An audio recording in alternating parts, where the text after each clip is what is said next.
Sir ಈಗ ಕುಟುಂಬಕ್ಕೆ ಅವರು ಕೂಡ ಅಂದರೆ ಫಸ್ಟ್ ಆ್ಯಂಡ್ ಫಾರ್ಮೋಸ್ಟ್ ಕಂಗ್ರ್ಯಾಚುಲೇಷನ್ಸ್ ಹೇಳ್ತೀನಿ ಅನು ಆ್ಯಂಡ್ ರೋಷನ್ ಇಬ್ಬರು ಒಂದು ವಂಡರ್ಫುಲ್ ಪೇರ್ ಮಾಡ್ತಾರೆ. ಆ್ಯಂಡ್ ಅನುಗೆ ನಾವೇ ಯಾವಾಗ ರೇಗಿಸ್ತಾ ಇದ್ವಿ, ಅನು ನನಗೆ ನಿನಗೆ ಎಲ್ಲೋದ್ರೂ ಒಂದೇ ಕ್ವಶನ್, ಅದು ಯಾವಾಗ ಮದುವೆ, ನೇಷನ್ ವಾಂಟ್ಸ್ ಟು ನೋ ನಿಮ್ಮ ಮದುವೆ ಅನ್ನೋ ಥರ. ಸೊ ನನ್ನ ಲಾಸ್ಟ್ ಇಯರ್ ಆಯಿತು. ಆ್ಯಂಡ್ ಅನುಗೆ I am very happy for her mother. She is very happy, very emotional. So ಹಾಗಾಗಿ ತುಂಬ ಅದ್ಭುತವಾದ ವ್ಯಕ್ತಿ ಅನುಶ್ರೀ. ನಾನು ಪರ್ಸ್ನಲ್ಲ ನಾನು ನೋಡಿದ್ದೀನಿ ಅವ್ರನ್ನ. ಆ್ಯಂಡ್ ರೋಷನ್ ಕೂಡ ಅಷ್ಟೇ ತುಂಬ ಅಂಡರ್ಸ್ಟ್ಯಾಂಡಿಂಗ್ ಫೆಲೋ. ನಾವು ಇದು ಮಹಾನಟಿ ಟೈಮಿಂದನೂ ಪರಿಚಯ ಇದೆ ನಮ್ಮೆಲ್ಲರಿಗೂ. ಸೊ ಅವರಿಬ್ಬರು they make a wonderful pair and I wish them a great life ahead. Sir ಈಗ ಪರ್ಟಿಕ್ಯುಲರ್ ಅದೇ ರೋಷನ್ ಅವರ ಜರ್ನಿ, ಅವರು ಕನೆಕ್ಟ್ ಆಗಿರೋಂಥ ಸಿಚುವೇಶನ್, ಸೊ ನಿಮಗೆ ಹೆಂಗೆ ಯಾವಾಗಿಂದ ಗೊತ್ತಾಯ್ತು? ನಮಗೆ ಐ ಥಿಂಕ್ ನಾವು ಲಾಸ್ಟ್ ಇಯರೇ ನಮಗೆ ಗೊತ್ತಿತ್ತು. ನಮಗೆ ಲಾಸ್ಟ್ ಇಯರ್ನ ಹೇಳಿದ್ದು ಅನು, ಅಂದರೆ ದೇರ್ ಆಲ್ ಕಾಮನ್ ಫ್ರೆಂಡ್ಸ್ ಮುಖಾಂತರ ಎಲ್ಲ ಪರಿಚಯ ಆಗಿರೋದು.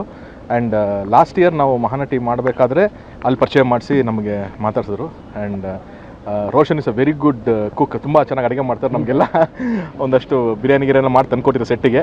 ಸೊ ಹಾಗಾಗಿ ಅಲ್ಲಿಂದ ಒಂದು ಒಡನಾಟ. ಆ್ಯಂಡ್ ರೋಷನ್ ಅವ್ರು ಕೂಡ ಮಂಗಳೂರಿಂದ ಬಂದಿದ್ದಾರೆ. ಆ್ಯಂಡ್ ಸೋನಲ್ ಬರ್ಸಿದೆ, ಅವರಿಬ್ಬರು ಕೊಂಕಣಿ ಮಾತಾಡೋವಂಥವ್ರು ಅವರಿಬ್ಬರು. ಸೊ ಹಾಗಾಗಿ ಅದೊಂದು ಕನೆಕ್ಷನ್ ಇದೆ ಅಲ್ಲಿ. ಆ್ಯಂಡ್ ಇಟ್ಸ್ ವೆರಿ ಕಾಮನ್, ಎಲ್ಲ ಕಾಮನ್ ಫ್ರೆಂಡ್ಸ್ ಇದ್ದಾರೆ ಎಲ್ಲ. ಸರ್ ಏನು ಮಾತಾಡಿದ್ರು ರೋಷನ್, ಏನಾದರೂ ಹೇಳಿದ್ರ? ಈ ಅಂದರೆ ಈಗ ಇಂಡಸ್ಟ್ರಿ ಅವ್ರ ಪರಿಚಯ ಆಯಿತು ಅವ್ರಿಗೆ? ಇಲ್ಲ, ಇಲ್ಲ ಮೊದಲಿಂದ ಯಾಕೆ ಇದು ಇಷ್ಟು ಇಂಟಿಮೇಟ್ ವೆಡ್ಡಿಂಗ್ ಯಾಕೆ ಸ್ವಲ್ಪ ಅಂತಂದರೆ, ಅವರು ಅವ್ರ ಫ್ಯಾಮಿಲಿ ಎಲ್ಲರಿಗೂ ತುಂಬ ಹೊಸ್ತಿದ್ದು. ಈಗ ನಮಗೆ ಒಂದು ಪರಿಚಯ, ನನ್ನ ಮದುವೆ ಮಾಡೋಕೆ ನಾನು ಲೈವೇ ಕೊಟ್ಬಿಟ್ಟಿದೆ, ಗೊತ್ತಾ, ನನಗೆ ಗೊತ್ತು ಅದು ಏನು ಅಂತ ಅಂದ್ಬಿಟ್ಟು. ಅವರು they are not use to this and everything. ಹಾಗಾಗಿ ಸ್ವಲ್ಪ ರಿಸ್ಟ್ರಿಕ್ಟ್. ಇಟ್ಸ್ ನಾಟ್ ದಟ್ ಮೀಡಿಯಾದವ್ರು ಬರಬಾರ್ದು ಅಂತಲ್ಲ, ಓನ್ಲಿ ಏನಿಲ್ಲ ರೋಷನ್ ಅವರ ಜರ್ನಿ ಅಂದರೆ ಅವರು ಕನೆಕ್ಟ್ ಆಗಿದ್ದಂಗೆ ಇಂಡಸ್ಟ್ರಿ ಪರ್ಸನ್ಗೆ ಅಂತ. ಅದೇ ಈಸ್ ಅಂದರೆ ಇದು ತೀರಾ 1 ತಿಂಗಳು 2 ತಿಂಗಳಿಂದ ಅಲ್ವಲ್ಲ ಮಾಡ್ತಾ ಇದ್ರು ಅಂತ ಗೊತ್ತಲ್ಲ ಸರ್. ಅವ್ರದ್ದು ಬಿಸ್ನೆಸ್ ಇದೆ, ಈಸ್ ಡೂಯಿಂಗ್ ಬಿಸ್ನೆಸ್. ಅಲ್ಲ, ಕಾಮನ್ ಫ್ರೆಂಡ್ಸ್, ಇದು ತುಂಬ ಕಾಮನ್ ಫ್ರೆಂಡ್ಸ್ ಮುಖಾಂತರ ಅವರೂ ಇಲ್ಲಿ ಪರಿಚಯ ಆಗಿದ್ದು. ಆ್ಯಂಡ್ ಅವರು ಗ್ರ್ಯಾಜುಲಿ ಅರ್ಥ ಆಗ್ತಿದ್ದಾರೆ, ಅರ್ಥ ಮಾಡ್ಕೋತಿದ್ದಾರೆ. So will get to know things very soon. Thank you sir. Thank you. ಸ್ವಾದಿಷ್ಟತೆಯ ಸ್ವಾದ, ತಾಜಾತನದ ಆಹ್ಲಾದ, ಉತ್ತಮ ಆರೋಗ್ಯ ಮತ್ತು ಹೆಚ್ಚಿನ ರೋಗ ನಿರೋಧಕ ಶಕ್ತಿಯ ವೃದ್ಧಿಗೆ ಈಗ ನಿಮಗೆ ಸಿಗುತ್ತಿದೆ ಉತ್ತಮ ಗುಣಮಟ್ಟದ ಪೌಷ್ಟಿಕಾಂಶ.